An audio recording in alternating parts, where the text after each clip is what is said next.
Hi hello friends, ಎಲ್ಲರಿಗೂ ನಮಸ್ಕಾರ. ನಾನು ನಿಮ್ಮ ರೇಖಾ ಅಡುಗೆ ಚಾನಲ್ಗೆ ಎಲ್ಲರಿಗೂ ಸ್ವಾಗತ. ಹೊಸದಾಗಿ ನಮ್ಮ ಚಾನಲ್ನ ನೋಡ್ತಾ ಇದ್ದೀರಂದರೆ ಸಬ್ಸ್ಕ್ರೈಬ್ ಮಾಡ್ಕೊಳ್ಳಿ. ಇವತ್ತೊಂದು ಚಪಾತಿಗೆ, ಪೂರಿಗೆ, ದೋಸೆಗೆಲ್ಲ ಸೂಪರ್ ಕಾಂಬಿನೇಷನ್ ಆಗಿ ಸೋಯಾ ಚಂಕ್ಸ್ ಬಟಾಣಿ ಯೂಸ್ ಮಾಡಿಕೊಂಡು ಕುರ್ಮಾ ರೆಸಿಪಿ ತೋರಿಸ್ಕೊಡ್ತೀನಿ. 1 ಪಾಟ್ ಕುರ್ಮಾ ರೆಸಿಪಿ ಅಂತಲೇ ಹೇಳ್ಬೋದು. ತುಂಬಾ ಟೇಸ್ಟಾಗಿರುತ್ತೆ. ಇದು ನೋಡೋದಕ್ಕೆ ಕಲರ್ಫುಲ್ ಆಗಿದೆಲ್ಲ, ಟೇಸ್ಟ್ ಕೂಡ ಅಷ್ಟೇ ಸಖತ್ತಾಗಿರುತ್ತೆ. ಖಂಡಿತ ಟ್ರೈ ಮಾಡಿ ನೋಡಿ. ಇಷ್ಟ ಆಯ್ತು ಅಂದರೆ ಲೈಕ್ ಮಾಡಿ, ಶೇರ್ ಮಾಡಿ, ಯಾವ ಥರ ಆಯ್ತು ಅಂತ ಕಮೆಂಟ್ ಮಾಡಿ. ಬನ್ನಿ ಇವಾಗ ಯಾವ ರೀತಿ ಮಾಡೋದಂತ ನೋಡ್ಕೊಬರೋಣ.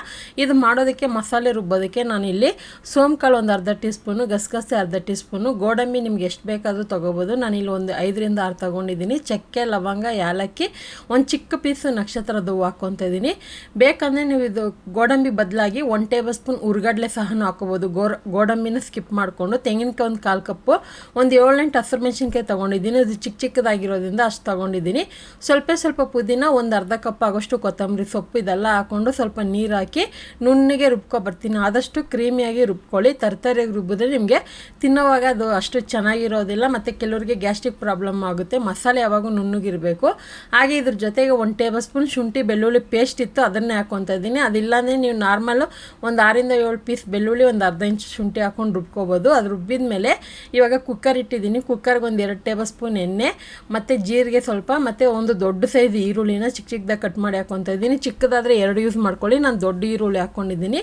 ಅದಕ್ಕೂ ಮುಂಚೆ ಸೋಯಾ ಚಂಕ್ಸ್ನ ಬಿಸಿನೀರಲ್ಲಿ ಒಂದು 2ರಿಂದ 3 ನಿಮಿಷ ಚೆನ್ನಾಗಿ ಅದನ್ನು ಕುದಿಸ್ಕೊಂಡು, ಮತ್ತು ಅದನ್ನೆಲ್ಲ ನೀರೆಲ್ಲ ಹಿಂಡ್ಬಿಟ್ಟು ತೆಗೆದಿಟ್ಕೊಂಡಿದ್ದೀನಿ. ಈರುಳ್ಳಿ ಫ್ರೈ ಮಾಡೋವಾಗನೇ ಸ್ವಲ್ಪ ಅರಿಶಿನ ಪುಡಿ ಹಾಕ್ಕೊಳ್ಳೋಣ.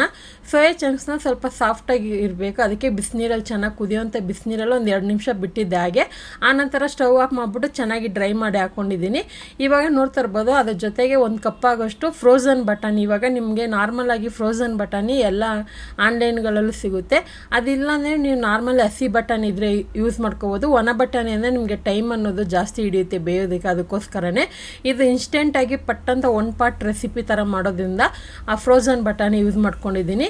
ಇವಾಗ ನೋಡ್ತಾ ಇರ್ಬೋದು, ಅದನ್ನು ಬಟಾಣಿನ ಸೋಯಾ ಚಂಕ್ಸ್ ಹಾಕಿ ಒಂದು 2 ನಿಮಿಷ ಫ್ರೈ ಮಾಡಿದ ಮೇಲೆ ರುಬ್ಬಿರೋಂಥ ಮಸಾಲೆನೂ ಮತ್ತು ಒಂದು ಆ ಮಸಾಲೆ ಉಳಿದಿರುತ್ತಲ್ಲ ಜಾರ್ಗೆ, ಅದಕ್ಕೆ ಒಂದು 1/4 ಕಪ್ ಆಗೋಷ್ಟು ನೀರು ಹಾಕ್ಕೊಂಡು ಚೆನ್ನಾಗಿ ಮಿಕ್ಸ್ ಮಾಡ್ಕೊಳ್ಳೋಣ. ಆದಷ್ಟು ತಳ ಹಿಡಿಬಾರ್ದು, ಯಾಕಂದರೆ ಗೋಡಂಬಿ ಹಾಕಿದರೆ ಸೀದೋಗೋ ಚಾನ್ಸಸ್ ಇರುತ್ತೆ. ಕೈ ಬಿಡ್ದಂಗೆ ಚೆನ್ನಾಗಿ ಮಿಕ್ಸ್ ಮಾಡ್ಕೊಳ್ಳೋಣ.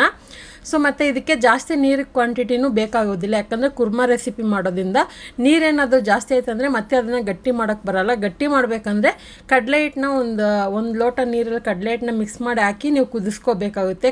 ಗಟ್ಟಿ ಬೇಕು ಅಂದರೆ ಅದು ಬದಲಾಗಿ ನೀರು ಕಡಿಮೆನೇ ಹಾಕೊಂಬಿಡಿ ಕುರ್ಮಾಗೆ ಯಾವಾಗೂ ಅಷ್ಟೇ. ನಾನು ಅದು ನಿಮಗೆ ಕಡಲೆ ಹಿಟ್ಟು ಏನು ಹೇಳಿದೆ ಅಂದರೆ ಆಪ್ಷನು, ಅಕಸ್ಮಾತ್ ಬೈ ಚಾನ್ಸ್ ನೀರು ಜಾಸ್ತಿಯಾಗಿ ನೀವೇನಾದರೂ ತೆಳ್ಳಗೆ ಮಾಡಿಬಿಟ್ರೆ ಅಂತ ನಾನು ಆಪ್ಷನ್ ಟಿಪ್ಸ್ ಥರ ಹೇಳ್ತಾ ಇದ್ದೀನಿ.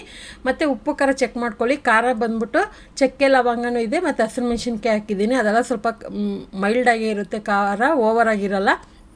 ಮತ್ತು ಮೀಡಿಯಮ್ ಫ್ಲೇಮಲ್ಲಿ ಒಂದೇ ವಿಸಿಲ್ ಬಿಡ್ತೀನಿ.